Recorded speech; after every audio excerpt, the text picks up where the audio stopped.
midday that you expect to have severe weather. Much of the state of Oklahoma actually started out in the 30s and 40s for morning lows. Oh my gosh, it's hitting the home! In some of the more severely damaged areas, we saw numerous well-built homes cleared of their top floors. Debris on the ground! This EF2 tornado is definitely nothing to take lightly.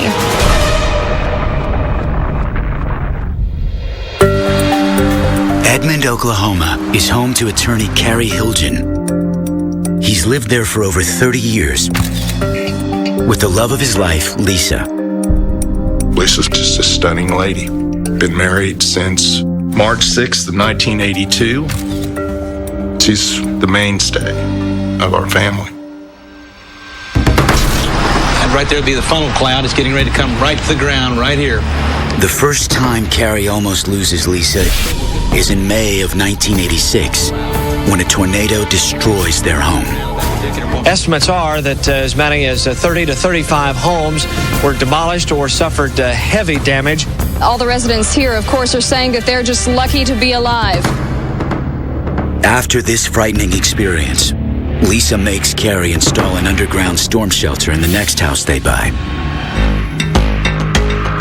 It's a metal prefab storm cave. It's quite small, but yet strong. The shelter makes the Hilgens feel safe. So Cary doesn't worry when the weather starts to change on February 10th, 2009. It was a normal day. I was on a conference call and noticed the buildup of the clouds and knew the storm was coming in. But across town, the Edmond Police Department is frantically readying their emergency response systems. We'd never have tornadoes in February. It was so unusual. The weather channels were broadcasting that this is going to be a serious one. With more than 50 tornadoes a year in the state, Rocky knows firsthand what kind of damage they can do. Sadly, we've seen way too much. The hand of God just wipes off the face of the earth. And the tragedy that befalls people, it's just horrendous. Rocky's biggest fear is about making sure his 17-year-old son, Max, isn't caught outside in the storm. I told him just to come to the station because I knew I didn't want him on the road if a storm came in, and we would ride it out there. Max arrives at the station shortly before the tornado touches down.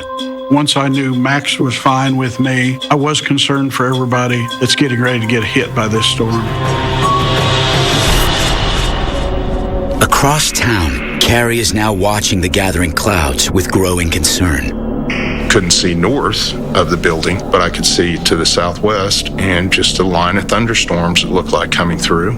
And the next thing I knew, siren went off.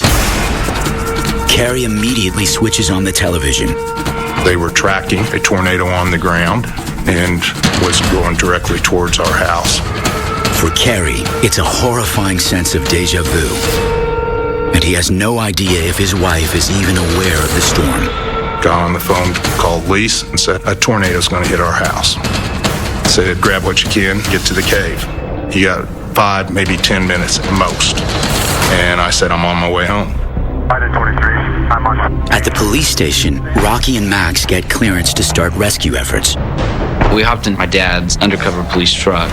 We saw debris flying around. It's amazing what the weather can do. Most of the police units head in the same direction along the known path of destruction. But Rocky follows a gut instinct into another neighborhood. We were listening to the radio traffic, and no one came forward on the radio saying they were going to respond to this edition. Meanwhile, on the 30-minute drive home, Cary's panic is mounting. He has no idea if his wife Lisa made it into the shelter in time. And now, she's not answering her phone. I tried calling her, could not reach her. It's fear. You're just praying that she's okay. While Cary picks up the pace, Rocky and Max come upon a severely destroyed home and see signs that someone could be trapped inside. The lights were on, so we knew someone at least was in the vicinity while it happened. But they don't have a lot of time.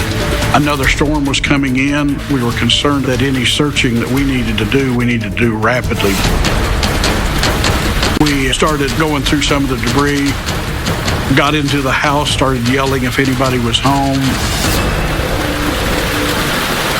We got no response. As Rocky and Max work quickly to expand their search, Carrie is racing home with still no word from Lisa. When he closes in on his neighborhood, his worst fears are confirmed. I first saw debris as I topped the hill, and when I started seeing police cars, I knew then that it had hit us.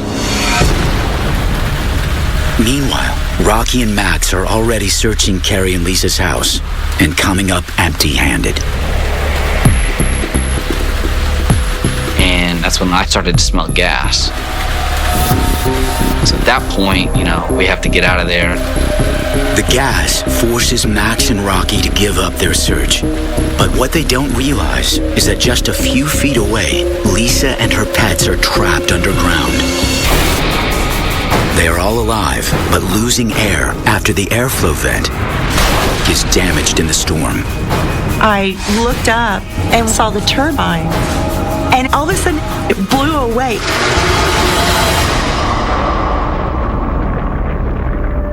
And everything just stopped. The wind stopped. But Lisa's momentary relief suddenly turns to a terrified panic. So I go to leave, and the door wouldn't budge.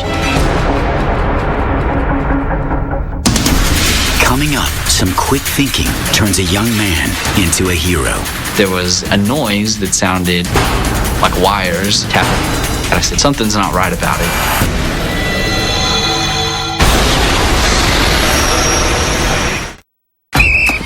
Feeling cold? Try Hot Hands. Simply open the package and they